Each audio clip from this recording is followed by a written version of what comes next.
তুলে নিয়ে ভোটটাকে কনসলিডেট করতে চাইছে। না হলে আমি বলছি কোনো অর্ডার কোথাও নেই, কোথাও একটা বর্ণ অর্ডারে লেখা নেই যে ওই বিশ্ববিদ্যালয় বা পৃথিবীর ভারতবর্ষের কোনো বিশ্ববিদ্যালয় চত্বরে পুলিশ ঢুকতে পারবে না, কোথাও লেখা নেই। তুমি ওখানে যদি জঙ্গি কার্যকলাপ হয় ঢুকবে না police.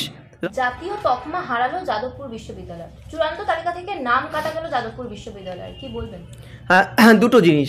Centre of excellence educational centre ভারতবর্ষের অন্যতম যাদবপুর। বহু বহু বহু আন্তর্জাতিক নিদর্শনের সাক্ষী যাদবপুর। প্রেসিডেন্সি তো ব্রিটিশদের সময় তৈরি করা centre of excellent, of the excellent. আমি বলছি যে এটা দুটো অ্যাসপেক্ট হতে পারে। দেখো, ওখানে পড়াশোনা বাদে, হাল আমলে পড়াশোনা বাদে সব কিছু হচ্ছে। এইটা কিন্তু একজন অধ্যাপক হিসেবে আমি তোমাকে দ্ব্যর্থহীন ভাষায় বলতে পারি। তার যদি সাপোর্টিং ডকুমেন্টস চাও আমি দিতে পারি।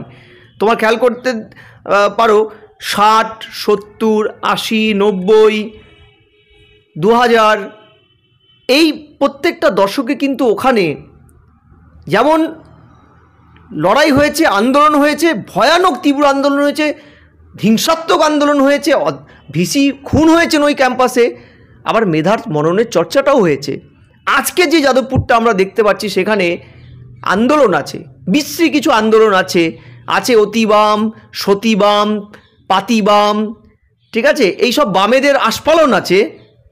আর আছে মেধার চর্চার বিপরীতে গিয়ে আর কি কি চর্চা করা যায়, ড্রাগস থেকে শুরু করে যত ধরনের নোংরামি ওই চত্বরটায় হয়। ফলে এই মর্মে দাঁড়িয়ে সেন্টার অফ এক্সেলেন্ট তকমা যে হারাবে সেটাই স্বাভাবিক।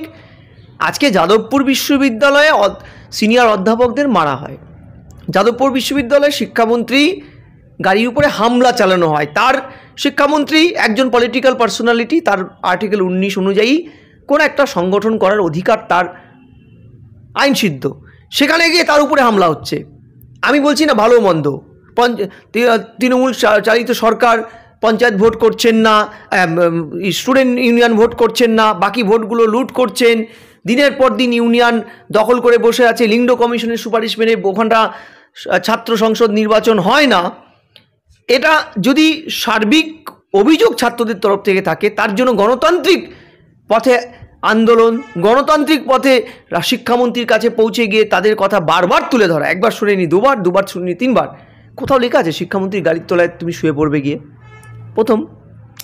দ্বিতীয়, সবচেয়ে সার্টেন পার্ট যেটা, যে এই পড়াশোনার মানদণ্ডের নিরিখে যাদবপুরে আমরা যে লাস্ট র্যাগিংটা হয়েছে দেখেছিলাম, তাতে আমরা তার ভেতরের চিত্রটা খুঁজে পেয়েছিলাম যে কিভাবে দিনের পর দিন ওখানকার বহিরাগতরা ক্যাম্পাসটাকে কন্ট্রোল করে রাখে। আর ছাত্র যারা, তুমি দেখবে আমাদের যারা ছাত্র না, আমার খুব পরিচিত ছাত্র, আমার বাড়িটা শিক্ষকদের পরিবার, আমার স্ত্রীও শিক্ষক। আমরা কোনো ছাত্রকে জিজ্ঞাসা করি after completion of his or her HS, কোথায় পড়তে যাবি? হাতে গোনা 2-1জন যাদবপুরের নাম নিলেও নিতে পারে, পশ্চিমবঙ্গের কোনো শিক্ষা প্রতিষ্ঠানের নাম নিলেও নিতে পারে। একটা বড় অংশ যাদের সামর্থ্য ন্যূনতম আছে তারা দক্ষিণের রাজ্যগুলোয় চলে যায়।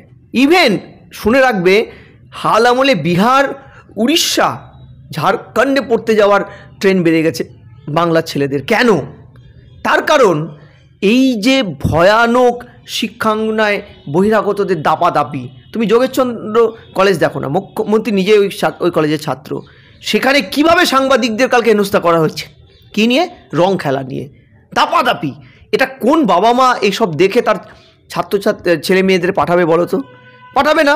খোদ কুণাল ঘোষ, রাজ্যের শাসক দলের মুখপাত্র, সে তার ছেলেকে এখানে পড়ায়নি, গুজরাট আইআইটিতে পড়িয়ে তারপরে বিদেশে পাচার করেছে। আমি বলছি এটা যদি তাই হয়ে থাকে চিত্র, তাহলে আমি তোমায় বলছি মানোন্নয়ন শুধু যাদবপুরের যাবে না, রাজ্যের একাধিক শিক্ষা প্রতিষ্ঠানের তার স্থলন ঘটবে। তোমার প্রেসিডেন্সির কথা মনে আছে? যে প্রেসিডেন্সি ব্রিটিশ পিরিয়ডে one of the excellent educational institution ছিল। নেতাজি সুভাষচন্দ্র বসু, প্রয়াত মুখ্যমন্ত্রী আমাদের বুদ্ধদেব বাবু, আমাদের প্রফুল্লচন্দ্র রায়, আমাদের জগদীশচন্দ্র বসু, কে নাও এই বিশ্ববিদ্যালয়ের সাথে সংযুক্ত ছিল। ওখানে বেকার ল্যাব আছে, এই সরকার ক্ষমতায় আসার পরে যা আজকে প্রেসিডেন্সি বিশ্ববিদ্যালয়ের মান বিতে নেমে গেছিল, বি, মানে ভারতবর্ষে কোথাও তার জায়গা নেই। অনুরাধা যখন ওখানকার ভিসি, তখন তো সেখান থেকে একাধিক ঝাঁকে ঝাঁকে মানে সেরা সেরা অধ্যাপকরা চাকরি ছেড়ে কোথাও কোথাও চলে গেছে বাইরের রাজ্যে আর বিদেশে, এটা আমরা দেখেছি। ফলে এই যে যাদবপুর বা প্রেসিডেন্সি বা পশ্চিমবঙ্গের একাধিক শিক্ষা প্রতিষ্ঠানে রাজ্য সরকার আইনের শাসনকে কার্যকর করতে পারেনি, বকলমে সেখানে মুক্তাঞ্চল তৈরি করে দিয়েছে, কোথাও বামেদের, অতি বামেদের, কোথাও নিজেদের দলের বহিরাগতদের দ্বারা। তার চরম পরিণতি এগুলো তাদের মান খোয়াচ্ছে, শিক্ষার পরিবেশ হারিয়ে পড়ছে। ফলে জাতীয় স্তরে তাদের কোনো জায়গা থাকছে না, কোনো জায়গা নেই, তারা হারিয়ে যাচ্ছে দিনকে দিন। এবার আমি বলছি যাদবপুর যদি এইভাবে চলে, যাদবপুর বি স্ট্যান্ডটা বি, আমাদের রিপোর্ট থাকে, মানে ন্যাকের grade A plus B, B plus, বিটাও পর্যন্ত দাঁড় করিয়ে রাখতে পারবে কিনা আমার সন্দেহ। যে এই বিশ্ববিদ্যালয়ের চত্বরটাই তো এই দেশবিরোধী একাধিক মানে গোষ্ঠীর একটা চরম পীঠস্থান হয়ে দাঁড়িয়েছিল, সরকার জানতো। আজকে শিক্ষামন্ত্রী, তাদের শিক্ষামন্ত্রীর উপরে হামলা হয়েছে মানে সরকারের টনক নড়েছে, 8টা এফআইআর হয়েছে, নো অ্যারেস্ট।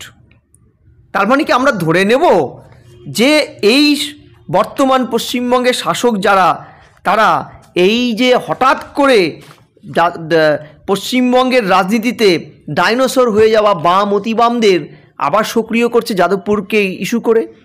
তা না হলে তার রাজ্যের শিক্ষামন্ত্রী, ক্যাবিনেটের অন্যতম মুখ, যাদবপুর বিশ্ববিদ্যালয়ের ক্যাম্পাসে, তোমাকে জানিয়ে রাখি, মাননীয় হাইকোর্টের বহু আগের নির্দেশ অনুযায়ী একজন স্পেশাল ব্রাঞ্চের অফিসার রিক্রুটমেন্ট করা থাকে সারা বছর। তিনি খবর পেলেন না।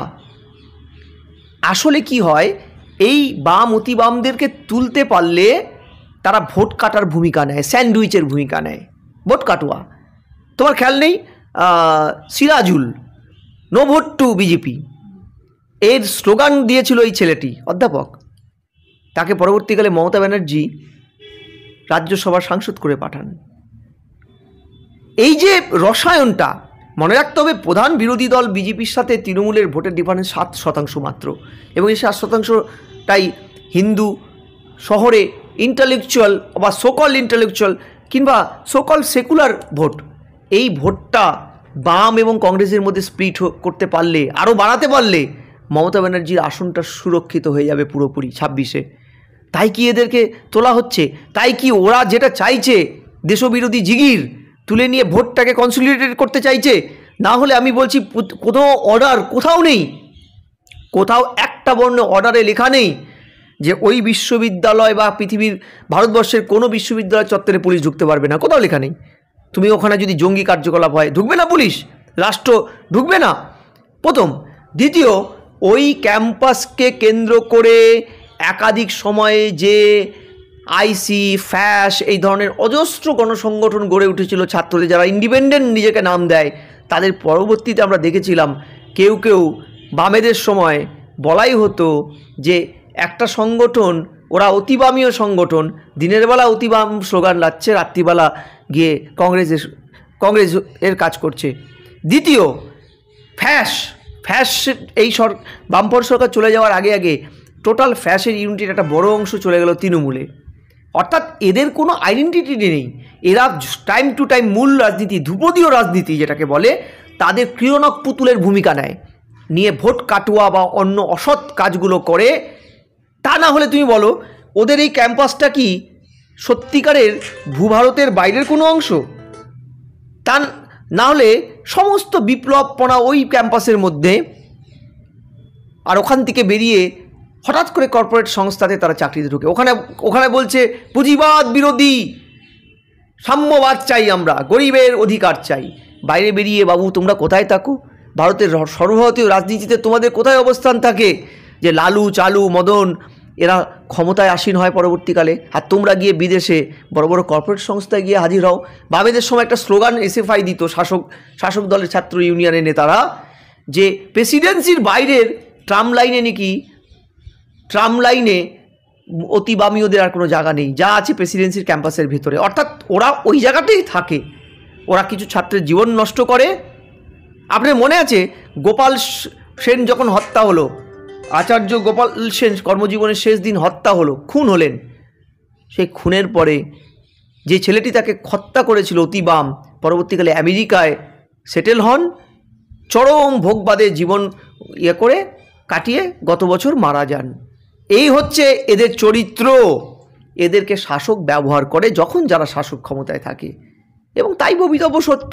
আজকে যাদবপুরকে কেন্দ্র করে যে ভয়ানক একটা আবর্ত তৈরি হচ্ছে, সেটা সন্তর্পণে তৃণমূল নেত্রী বা রাজ্য প্রশাসন দুধে ভাতে থাকতে দিচ্ছে, কারণ এরাই ভোটের আগে no vote to BJP, no vote to অমুক এইসব স্লোগান তুলে ভোটটা কাটার ভূমিকা নেবে মমতা ব্যানার্জি জানে। আর দিনান্তে এরা ক্রিমটা খাবে, ঘুরপথে পয়সা নেবে, বিভিন্নভাবে শাসক দলের থেকে বেনিফিট নেবে। আপনি ভাবুন, শিক্ষামন্ত্রীর উপরে হামলা হওয়ার পরে কেউ অ্যারেস্ট হয়নি, এটা ইজ ইট ট্রু? বিরোধী দল করলে যে রাজ্যে গাঁজা কেস দিয়ে দেওয়া হয়, সে রাজ্যে এখনও অ্যারেস্ট তো দূরস্থ, একটা নতুন এফআইআর করা হয়নি তাদের বিরুদ্ধে। তার থেকে আপনারা কী ভাবতে পারেন?